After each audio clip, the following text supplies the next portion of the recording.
Hello and welcome. My name is Biagio Mazza. I'm Pastoral Associate here at St. Sabina Parish in Belton, Missouri. And I'm here to welcome you to another Do You Know series questions.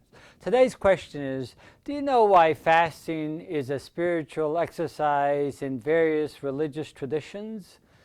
In order to explore the meaning and purpose of fasting, it is good to look and examine two traditions that really exercise fasting as a spiritual discipline in their traditions. Catholicism during the season of Lent, and Muslims during the month of Ramadan. The purpose for Catholics, the purpose of Lent is a period of time in which we deepen our relationship with God by means of self-discipline, self-control, asking God for forgiveness of our sins, and really coming to a greater awareness of our dependence on God. Such a period of time helps us deepen that relationship, and fasting is a means of accomplishing some of those purposes for the season of Lent.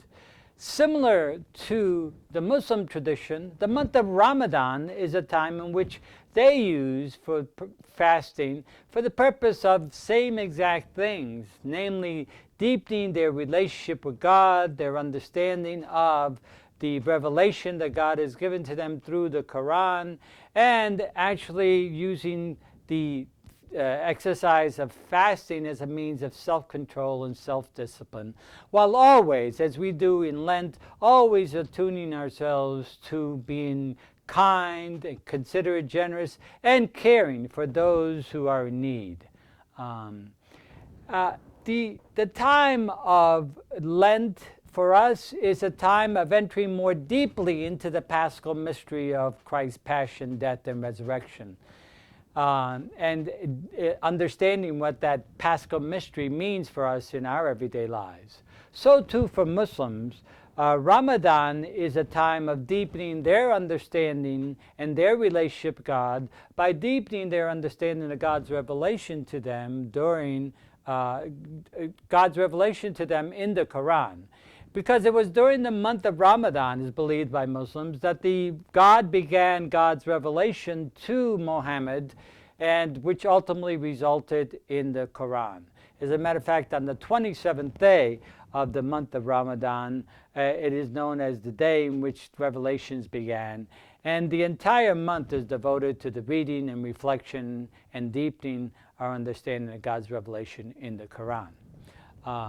Now, with regards to the manner of fasting, what is interesting about that is that we, in our tradition, during Lent, we are allowed to eat one full meal during the day and two other small meals that shouldn't equal another full meal. So, a matter of fasting, we can drink anything that we want along the way.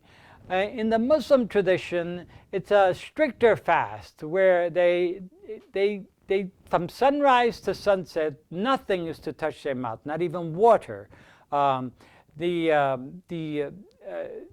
sexual activity is to happen during that time, or any other activities that would prevent them from deepening their understanding in what God calls and demands of them. They can break the fast at night and eat, and even eat a little bit before the sunrise, so as to prepare themselves for the long day. But it's a very strict fast throughout the day. And since their lunar calendar, what happens is that the months move around, and sometimes they can be during the winter, shorter days and an easier fast. But sometimes the months of Ramadan can come during the summer in longer days and a much more difficult fasting, especially in very hot or warm parts of the world. Like Lent, the season ends on the feast of Easter, in which a joyous celebration of Jesus' passion, death, and resurrection, and the Paschal mystery itself.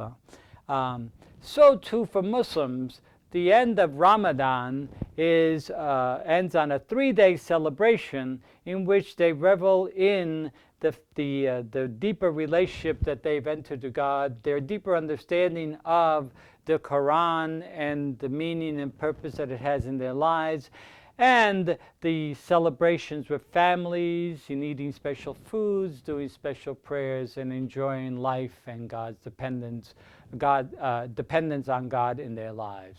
So I hope this has helped in some ways to understand the meaning and significance of fasting in various religious traditions, especially as particularized in the Catholic tradition and compared and contrasted with the Muslim tradition.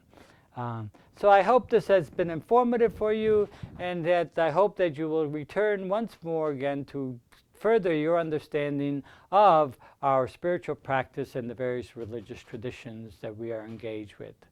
Thank you very much.